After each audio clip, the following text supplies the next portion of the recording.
Have you ever paused for a moment and wondered why, as people grow older, especially past the age of 80, they sometimes feel others are quietly pulling away? It's a deeply unsettling feeling, isn't it? Nobody wants to imagine they're being avoided or quietly resented, especially after spending an entire lifetime building relationships, raising families, supporting friends, and showing up for others. Yet many older adults begin noticing subtle shifts: shorter conversations, fewer calls, rushed visits, or polite smiles that feel a bit forced. These changes rarely happen overnight. They build slowly, almost invisibly, until one day you realize the warmth, patience, and attention you once received isn't quite the same. The truth is, aging doesn't just change the body. It shifts routines, expectations, communication styles, and even the energy you bring into a room. And while others may never openly express what bothers them, their behavior often reveals the distance growing beneath the surface. In this series, we explore 7 common but rarely discussed reasons why some people quietly grow uncomfortable, distant, or even resentful toward older adults. These reasons are not meant to insult, shame, or blame you.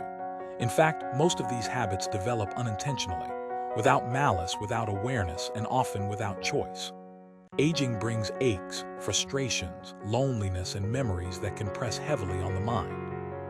So it's easy to fall into behavioral patterns that others may interpret differently than you intended. But here is the encouraging part. Most of the issues that create this emotional gap are completely changeable. A little awareness, a small adjustment, or a fresh perspective can dramatically transform how others experience your presence. Whether it's the way you communicate, the energy you share, or the level of openness you show, even subtle improvements can rebuild warmth and deepen connection. You deserve to feel respected, valued, and included at every age. And sometimes, the key to receiving that respect is simply understanding the invisible barriers that quietly form over time. When you recognize what may be pushing people away, you gain the power to bring them closer again, gently, gracefully, and on your own terms.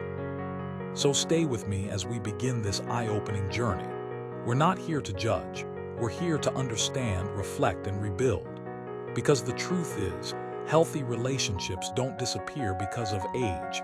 They fade when small habits go unchecked.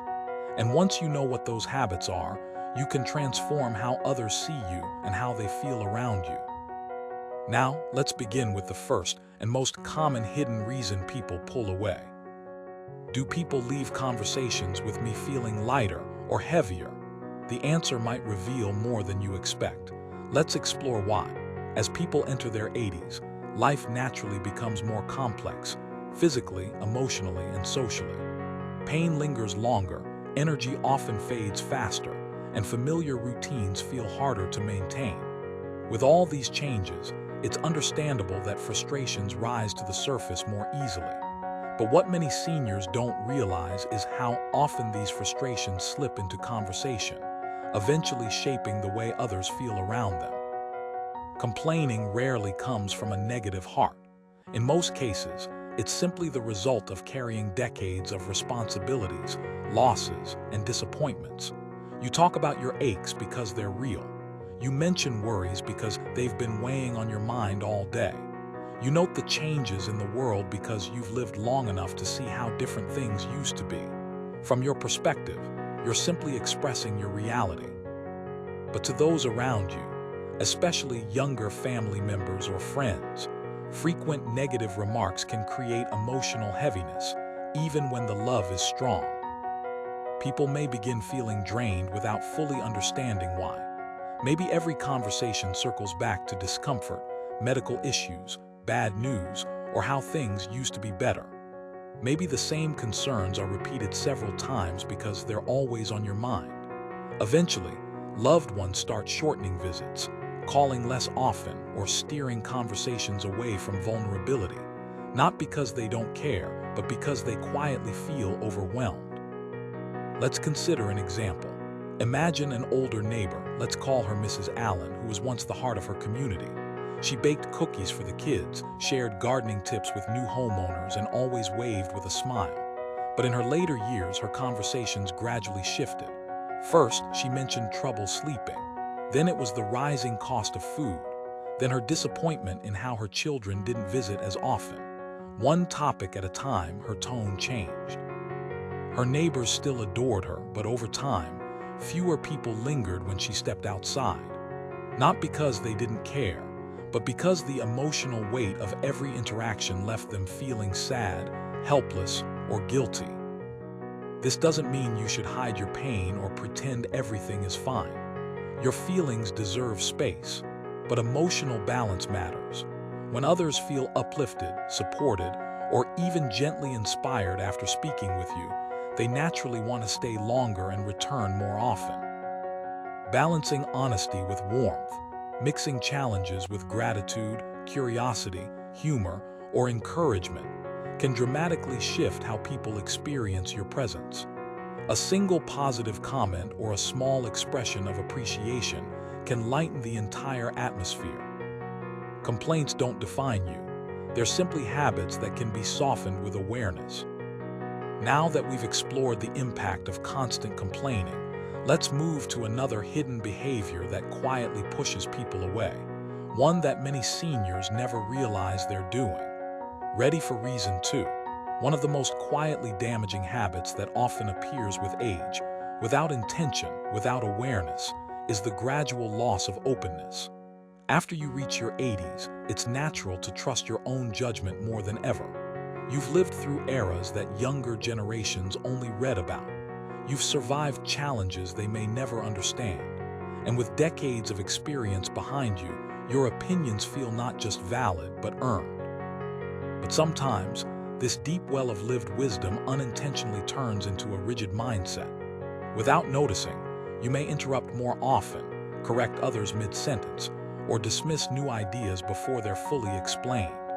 Maybe you do it to protect loved ones from mistakes. Maybe you do it because you've already seen where a path might lead. Or maybe you simply feel a sense of urgency, an eagerness to share your hard-earned knowledge while you still can.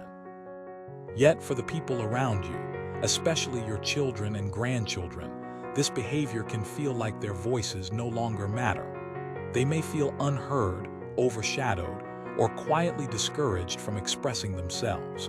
What you intend as guidance can be interpreted as criticism. What you believe is wisdom can sometimes come across as dismissal.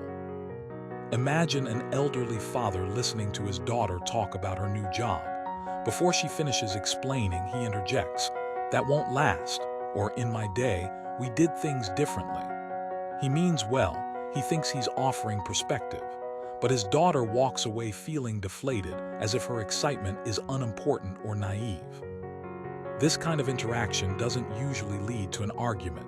Instead, it causes something far more subtle: withdrawal. People begin sharing less. They visit less often. They talk about lighter topics only, avoiding anything meaningful to avoid feeling shut down. The desire to be heard is universal.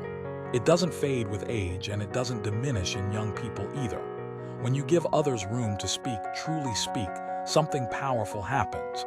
They feel respected, they feel emotionally safe, and they feel closer to you. Listening is not the absence of talking, it's the presence of attention.